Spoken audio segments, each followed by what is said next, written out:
Hi guys! So, ipapakita ko ngayon sa inyo itong Ichiran Ramen. Actually, it's instant Ichiran Ramen na in-order ni Mac.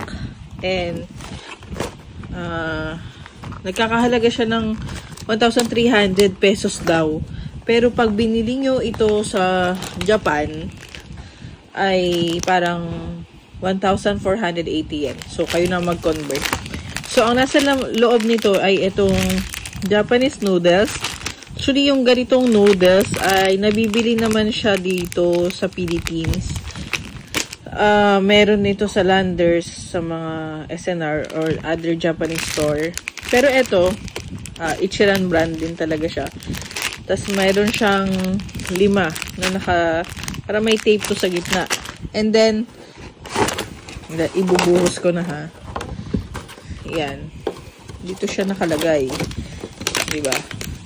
Tapos, merong soup base. Ayan. Spicy daw ito eh. Itong original is spicy. Itong soup base na nabili. And ang expiration nito ay malapit na rin sa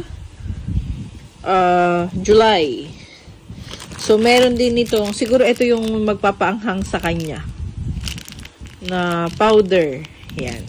So, ang ilalagay lang namin dito ngayon ay itlog saka spring onion. So, yun lang guys. And sana mag-subscribe kayo sa aking channel. Supportahan nyo naman ang aking channel. Kahit na makaabot lang ako ng isang liwang subscriber ay masayang-masaya na po ako. And let's support each other. And kung may mga nakapunta na kung saan yung Ichiran sa Japan, ay please comment down below kung paano pumunta doon. Madali lang bang pumunta doon? And also, yung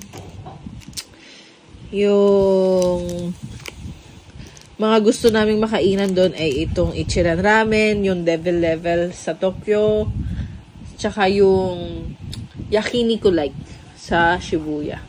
So, that's it for my vlog. It's a short vlog lang mga kapatid. And I hope you like it.